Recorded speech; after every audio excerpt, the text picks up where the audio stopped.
जी बिस्मिल्लाहिर्रहमानिर्रहीम। अस्सलाम वालेकुम dear students, it's me Safeer Hasan, lecturer mathematics from legend institute of management and sciences Multan. So students, this is our first online lecture of calculus 3। As you know that हम 16.2 तक अपने lectures में course cover कर चुके हैं। तो आज में 16.3 टॉपिक है हमारा। बुक जो हम फॉलो कर रहे हैं वो Thomas and Finney calculus 11th edition. तो उसमें सबसे पहले हम पाथ इंडिपेंडेंस, ये कुछ बेसिक डेफिनेशंस हैं, इनको ज़रा देखें। Path independence conservative field. तो यहाँ पर क्या कहना चाह रहे हैं, देखें। Let F be a field defined on an open region D in space and suppose that for any 2 points A and B in D the work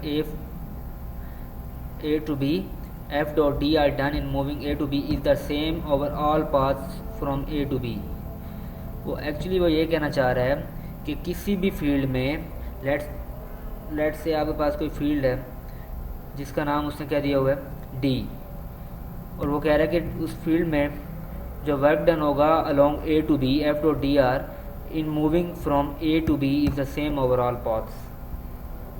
for example यहाँ पर देखें, लेट्स सपोज हमने जाना है जी, किसी पार्टिकल को move करना है from point A to B. तो हमारे पास एक रास्ता तो ये कि हम from point A to B यहाँ तक ले जाएं, ये पाथ 1 हो गया हमारे पास। एक रास्ता ये हम पॉइंट ए से पहले सी पे जाएं, फिर सी से बी पे जाएं। इधर हमें दो इंटेग्रल्स को कैलकुलेट करना पड़ेगा। पहले work done in moving an object from A to C, then plus work done from in moving an object from point C to point B. तो वो ये कह रहा है कि अगर हम किसी भी पाथ से उस ऑब्जेक्ट को पॉइंट ए से बी की तरफ ले जाएं तो उसका जो वर्क डन होगा वो सेम होगा। यानी कि जो वर्क डन है वो इंडिपेंडेंट ऑफ द पाथ है, पाथ पे डिपेंड नहीं करता कि आप जो मर्जी रास्ता लें, उसका वर्क डन क्या रहेगा, सेम रहेगा। तो जो इंटेग्रल है जिसको आप जान, जैसा कि मैं 16.2 में आप पढ़ चुके हैं कि integral f dot D R, F dot D R, ये इंटेग्रल वर्क डन को कैलकुलेट करता है। is independent, path independent in D and the field F is conservative on D. Next वो कह रहा है कि जी पोटेंशियल फंक्शन क्या होता है। If F is a field defined on D and F is equal to del F for some scalar function F on D। सबसे पहले तो डेल ऑपरेटर का आपको इंट्रोडक्शन दे दूँ। डेल ऑपरेटर क्या होता है? डेल ऑपरेटर बेसिकली हमारा डेरिवेटिव को रिप्रेजेंट करता है इन 3 डायमेंशन। कि डेल की वैल्यू होती है हमारे पास partial over partial x i plus partial over partial y j plus partial over partial ji k. तो एक्चुअली ये 3 डायमेंशन में डेरिवेटिव को रिप्रेजेंट कर रहे हो। डेरिवेटिव क्या है? Partial derivative. पहले partial derivative with respect to x plus partial derivative with respect to y plus partial derivative with respect to z. तो ये क्या कह रहा है कि यहाँ पर कि अगर हमारे पास कोई एफ कोई फील्ड है जो कि किसके इक्वल है, del into F, del into small F, और स्मॉल एफ यहाँ पर क्या कह रहा है, कोई स्केलर फंक्शन है, तो फिर जो एफ है उसको हम क्या कहेंगे कि वो पोटेंशियल फंक्शन है फॉर दिस एफ फील्ड। तो वो उस फील्ड का पोटेंशियल फंक्शन होगा। अगर कोई फील्ड एफ इक्वल है डेल एफ के, देन इट मीन्स कि वो क्या होगा, हमारे पास जो ये एफ है ये इस फील्ड के लिए एक कोई स्केलर फंक्शन है। नेक्स्ट देखें जी, यहाँ पर हमारे पास क्या कह रहा है, जैसे कि इलेक्ट्रिक पोटेंशियल है, वो कह रहे हैं स्केलर फंक्शन है whose gradient field is an electric field. ये इलेक्ट्रिक पोटेंशियल होगी, ग्रेविटेशनल पोटेंशियल होगी, ये सारी इसकी स्केलर फंक्शन की एग्जांपल्स में आती हैं। उसके बाद कह रहे हैं लाइन इंटेग्रल्स। लाइन इंटेग्रल्स में हम कैलकुलेट करना सीख चुके हैं। यहाँ fundamental theorem of line integral देखें। Let f is equal to m i plus n j plus p k be a vector field whose components are continuous throughout an open connected region D in space. Then there exists a differentiable function f such that f is equal to del f is equal to partial। जैसे मैंने आपको बताया कि del operator है, ये del operator की value क्या है, partial over partial x plus partial over partial y plus partial over partial z. इसका मतलब हम partial f over partial x लेंगे, इसी फंक्शन एफ का with respect to x derivative, फिर पार्शियल इसी फंक्शन का with respect to y partial derivative, इसी फंक्शन का with respect to z partial derivative लेंगे। if and only if all points A and B in D, the value of A to B f dot dr is independent of the path joining A to B in D.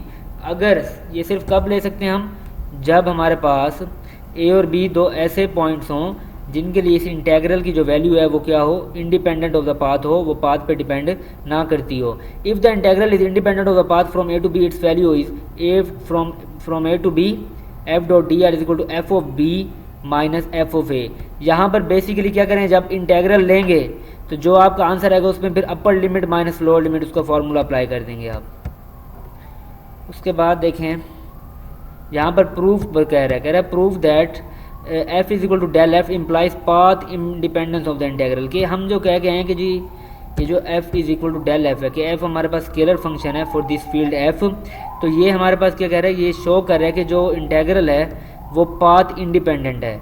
तो फिर उसके लिए हम क्या करेंगे, suppose that A and B are 2 points in D, कि A और B को स्पेस में आपके पास 2 पॉइंट्स हैं, ए और ये है हमारे पास बी, 2 पॉइंट्स हैं, ठीक है. And that C r of t is equal to g of, और कर्व कौन सी है, कर्व को डिफाइन किया उसने are of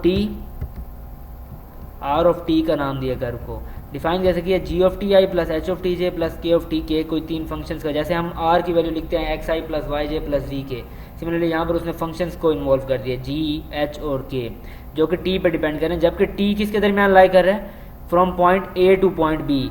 is a smooth curve in D joining A and B along the curve f with the differentiable function of t. And अब इसका जब d f over d t लेंगे, क्योंकि फंक्शन डिपेंड कर रहा है, अगर हमारा फंक्शन हमारा डिपेंड कर रहा है एक्स वाई और जी पे, स्पेस की बात कर रहे हैं तो 3 कोऑर्डिनेट्स होंगे एक्स वाई और जी, ठीक है. तो सबसे पहले हम लेंगे partial f over partial x, क्योंकि फंक्शन हमारा 3 वेरिएबल्स पे डिपेंड कर रहा है. तो जब इसका with respect to x derivative लेंगे, फिर आगे एक्स का सिर्फ टी के लिहाज से ऑर्डिनरी डेरिवेटिव. ये पॉइंट काबिल गौर है, इसमें देखें ज़रा कि इसका हमने ऑर्डिनरी डेरिवेटिव लिया जबकि एफ का पार्शियल डेरिवेटिव लिया. क्यों, क्योंकि हम जानते हैं कि पार्शियल डेरिवेटिव हम तब लेते हैं जब हमारे पास इंडिपेंडेंट वेरिएबल्स की तादाद 1 से ज़्यादा हो जाए. जबकि एक्स तो सिर्फ हमारे पास टी पे डिपेंड कर रहा है, वाई भी सिर्फ टी पे डिपेंड कर रहा है और जी भी सिर्फ टी पे डिपेंड कर रहा है. लेकिन एफ क्या है, एफ एक्स वाई जी पे डिपेंड कर रहा है. आगे एक्स वाई जी हैं वो सिर्फ सिंगल इंडिपेंडेंट वेरिएबल टी पे डिपेंड कर रहे हैं. तो एफ के इंडिपेंडेंट वेरिएबल्स 1 से ज़्यादा हो गए, इसीलिए उसका पार्शियल डेरिवेटिव लिया और ये चेन रूल अप्लाई किया, partial derivative of f with respect to x, then क्योंकि एक्स आगे टी पे डिपेंड कर रहा है उसका ordinary derivative with respect to t plus partial f over partial y into d y by d t up to so on. तो ज़रा गौर करें, ये चीज़ हमारे पास क्या बनेगी, partial f over partial x plus partial f over partial y plus partial f over partial z. इन तीनों को कंबाइन करें तो ये डेल एफ बनती है. डेल का मैंने अभी आपको बताया है कि डेल होती है हमारे पास partial over partial x plus partial over partial y plus partial over partial जी. ये आई, ये जे, ये के, ठीक है. ये यूनिट वेक्टर्स भी साथ आएंगे. आई आपको पता है एक्स के लॉन्ग, वाई हम लेते हैं जे के लॉन्ग और जी लेते हैं के लॉन्ग. तो इसका मतलब ये तो पार्शियल हो गया. साथ जब एफ को मल्टीप्लाई करेंगे इस तरह तो एफ क्या होगा, इंडिविजुअली इन सब के साथ मल्टीप्लाई होगा. तो ये क्या बनेगा, partial f over partial x इस फॉर्म में, partial f over partial y plus partial f over partial z, और साथ उनका ऑर्डिनरी डेरिवेटिव भी साथ होगा. क्योंकि ये अब इनको हम अलग कर देंगे, डॉट डेल एफ को अलग कर दिया, ये चीज़ें जो मैंने मार्क की हुई ये हमारे पास डेल एफ बन गई, इसको अलग कर दिया और आगे जो d x by d t plus d y by d t plus d g by d t को अलग कर दिया. अब आप गौर करें, आर हमारे पास क्या होता है, आर होता है हमारे पास एक्स आई, बेसिकली जो सिंपल हम लेते हैं r y j plus g k. अब जब आप इसका डेरिवेटिव लेंगे d r by d t, तो फिर partial x over partial t इस तरह आप लेते जाएंगे, d x by d t plus d y by d t plus d g by d t. तो ये चीज़ें किसको रिप्रेजेंट करेंगे, ये आर का derivative with respect to t. तो ये क्या बना, del f dot D r over d t, f is equal to del F है, लिहाजा ये यहाँ पर रीजन दे रहा है because f is equal del f. तो ये हमारे पास क्या बनी, d r over d T.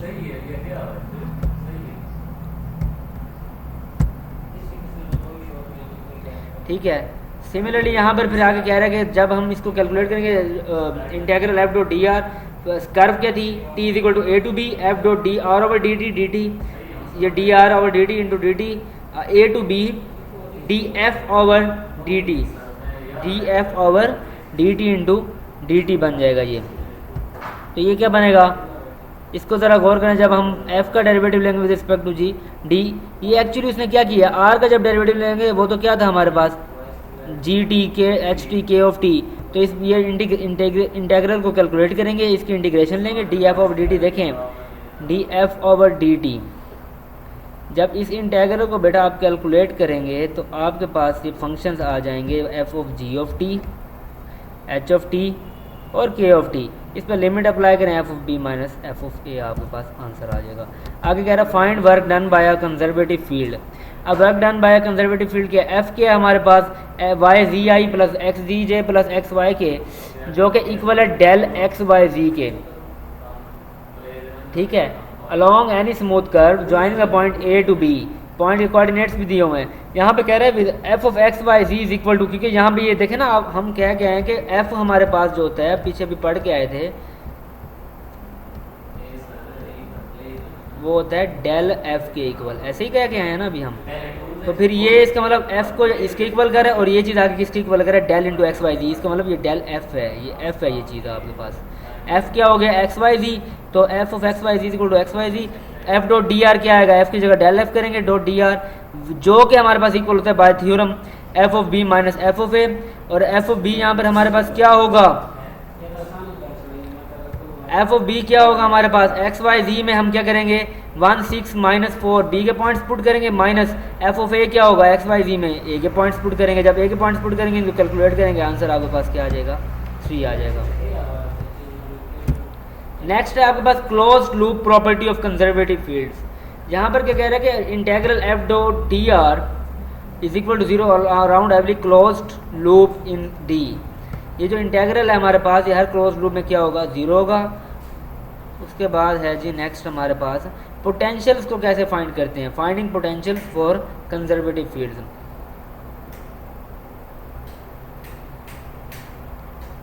यहाँ पर कह रहे हैं कि कंपोनेंट टेस्ट करते हैं हम कंजर्वेटिव फील्ड्स के लिए, तो एफ हमारे पास कोई फंक्शन है m i plus n j plus p k, ठीक है, और जबकि एम भी एक्स वाई जी पर डिपेंड कर रहा है, एन भी एक्स वाई जी और पी भी एक्स वाई जी, 3 वेरिएबल्स पर डिपेंड कर रहा है। और वो कह रहा है कि उस components functions have continuous partial first partial derivatives, then f is conservative if and only if. F सिर्फ कब कंजर्वेटिव होगा, ये डेफिनेशन आपको याद रखनी पड़ेगी कि जब पार्शियल डेरिवेटिव आप लें पी का विद रिस्पेक्ट टू वाई और पार्शियल डेरिवेटिव लें एन का विद रिस्पेक्ट टू जी, ये इक्वल आने चाहिए, और partial M over partial g equal आना चाहिए partial P over partial x के, और partial N over partial x आना चाहिए equal partial M by partial y के। यानी कि हम सबसे पहले इस पी को का पार्शियल डेरिवेटिव फाइंड करेंगे with respect to y, then और एन का करेंगे विद रिस्पेक्ट टू जी, ये दोनों इक्वल आने चाहिए। दूसरी कंडीशन क्या है, एम का डेरिवेटिव लो विद रिस्पेक्ट टू जी और पी का डेरिवेटिव लो विद रिस्पेक्ट टू एक्स, ये भी इक्वल आने चाहिए।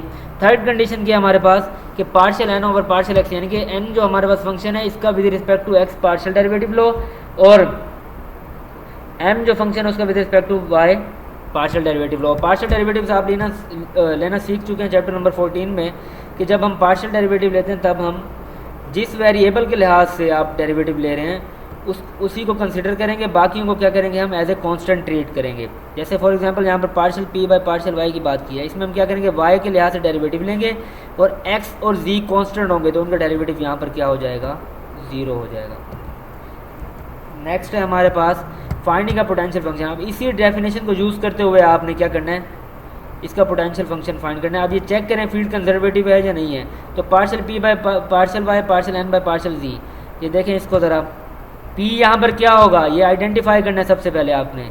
जो आई के साथ जो फंक्शन होगा वो एम होगा, जे के साथ एन और के के साथ P according to the definition. तो ये फंक्शन आ गए। अब पी का डेरिवेटिव जब लेंगे विद रिस्पेक्ट टू वाई वो क्या आएगा एक्स आएगा, पार्शियल डेरिवेटिव लेंगे, ठीक है ना। तो उसके बाद एन का डेरिवेटिव जब विद रिस्पेक्ट टू जी लेंगे तो वो हमारे पास क्या आएगा, वो भी एक्स के इक्वल आ जाएगा, क्योंकि यहाँ पर ये दोनों टर्म्स 0 हो जाएंगे, ये कांस्टेंट है यहाँ पर, ठीक है, यहाँ पर जी आ जाए एक्स आ जाएगा, तो ये भी इक्वल। इसी तरह इनका जब लेंगे ये भी दोनों डेरिवेटिव इक्वल आएंगे। एन का derivative with respect to x लेंगे वो भी इक्वल आएगा एम का derivative with respect to y के।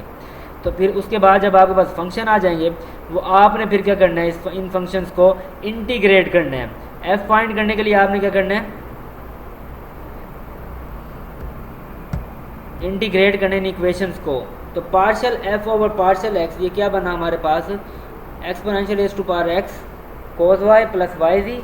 पार्शियल एफ और पार्शियल वाई क्या बना हमारे पास, x z minus exponential raise to power x sine y. Partial f by partial z क्या बना, एक्स वाई प्लस जी।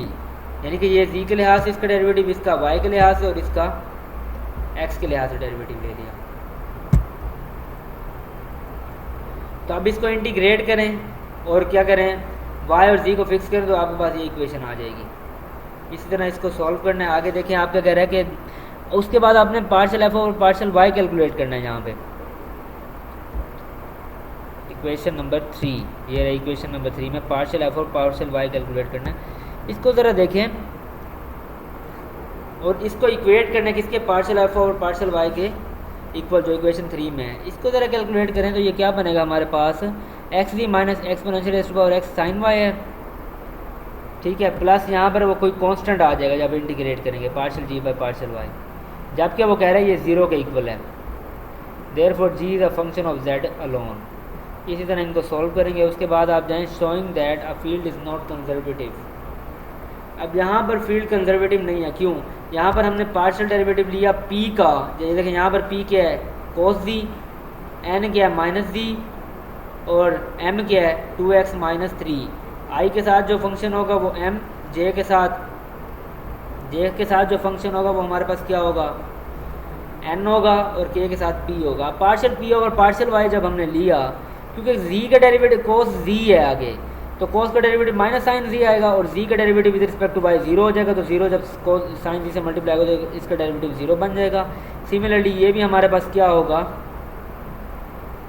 -1 के partial N over partial z -1 के इक्वल आ गया। देखें माइनस z का जब डेरिवेटिव लेंगे विद रिस्पेक्ट टू z तो ये -1 आ जाएगा आपके पास। ये आप डेरिवेटिव से लेना सीख चुके हैं। और अब देखें यहाँ पर partial p by partial y 0 आया, जबकि partial n by partial z -1 आया। तो फर्स्ट कंडीशन ही ये होल्ड नहीं कर रहा, दोनों अनइक्वल आ गए हैं, तो लिहाजा ये कंजर्वेटिव फील्ड नहीं है। अब एग्जैक्ट डिफरेंशियल फॉर्म देखें। नेक्स्ट हमारे पास कह रहा है कि यहाँ पर a to b M d x plus N d y plus P d g, ठीक है, ये हमारे पास क्या है, डिफरेंशियल फॉर्म में हम कैसे इसको कर सकते हैं, a to b m d x plus N d y plus P d z. तो इसको हम कह रहे हैं such integrals are relatively easy to evaluate if M d x plus N d y plus P d ji is the total differentiable function differential of a function f for then. अब इसको जब आप calculate करेंगे तो m क्या होगा, m की जगह आप क्या लिखेंगे, partial f over partial x, n की जगह partial f over partial y, और z की जगह partial f over partial z करेंगे। तो जब ये हमारे पास बनेगी del f dot D r. Del f dot D r कैसे बनी कि partial f over partial x, देखें ये जो चीज़ें हैं हमारे पास, partial f over partial x plus partial f over partial y plus partial f over partial जी, ये डेल एफ के इक्वल आ गई, ठीक है। अब d x plus d y plus d g, ये तीनों किसके इक्वल आ गई, डी आर के इक्वल, क्योंकि ये आर का डेरिवेटिव शो कर रही है, एक्स वाई जी तीन कंपोनेंट्स होते हैं। अब ये बाय थ्योरम 1 हम पढ़ के आए तो ये F of B minus F of A के इक्वल आएगा। अब यहाँ पर कह रहे हैं कि any expression M d x N d y plus B d g differential a differential form is exact on a domain D in space if M d x plus N d y plus P d g बराबर हो किसके, partial f over partial x d x plus partial over partial y d y plus partial f over partial g d ji is equal to d F, ये equal हो for some scalar function throughout D, पूरी तमाम field में ये function D F के equal आ जाए, तब हम इसको क्या करेंगे कि एग्जैक्ट डिफरेंशियल फॉर्म है। इसका टेस्ट कैसे करेंगे एग्जैक्टनेस का, इसका भी सेम प्रोसीजर है। इसके लिए आप क्या करेंगे कि ये फंक्शन एग्जैक्ट होगा अगर partial P over partial Y partial N over partial जी के लिए इक्वल आ जाए, तो इस तरह इनको भी आपने कैलकुलेट करना है। अब इस इक्वेशन में देखें यहाँ पर क्या है आपके पास, जो डी एक्स है आपके पास, उसके साथ जो फंक्शन होगा m होगा, डी वाई के साथ जो फंक्शन होगा n होगा, जो डी जी के साथ होगा वो होगा p। अब यहाँ पर आप देखें m y हो गया, n x हो गया, p हमारे पास 4 हो गया। जब पार्शियल डेरिवेटिव लेंगे p का with respect to y, p क्या है आपके पास y है, सॉरी 4 है, फॉर द कांस्टेंट है उसका डेरिवेटिव 0 आ जाएगा। और पार्शियल एन, एन क्या है, एक्स, उसका डेरिवेटिव विद रिस्पेक्ट टू जी लेंगे। तो क्योंकि यहाँ पे सिर्फ एक्स इन्वॉल्व है, एक्स क्या होगा हमारे पास यहाँ पे एज ए कांस्टेंट हम ट्रीट करेंगे क्योंकि हम पार्शियल डेरिवेटिव ले रहे हैं विद रिस्पेक्ट टू जी, तो लिहाजा इसका डेरिवेटिव भी क्या आएगा, 0 आएगा। तो इसका मतलब ये इक्वेशन एग्जैक्ट है। इसी तरह बाकी कंडीशंस को भी आपने इसी तरह इसको चेक करना है। ओके स्टूडेंट्स, नेक्स्ट इंशाल्लाह हम अपनी नेक्स्ट क्लास में पढ़ेंगे। तो इसी से रिलेटेड एक्सरसाइज नंबर 16.3 आप लोगों ने सॉल्व करनी है। उसमें टोटली यही मेथड्स यूज़ हो रहे हैं, एग्जैक्टनेस वाला, पोटेंशियल फंक्शन फाइंड करने वाला, जो कि मैं आपको समझा चुका हूँ। मज़ीद आपको कोई प्रॉब्लम हो तो आप लोग मेरे से डिस्कस कर सकते हैं। मज़ीद मैं आप लोगों को नोट्स भी फॉरवर्ड कर दूँगा। Thank you very much. अल्लाह हाफिज़।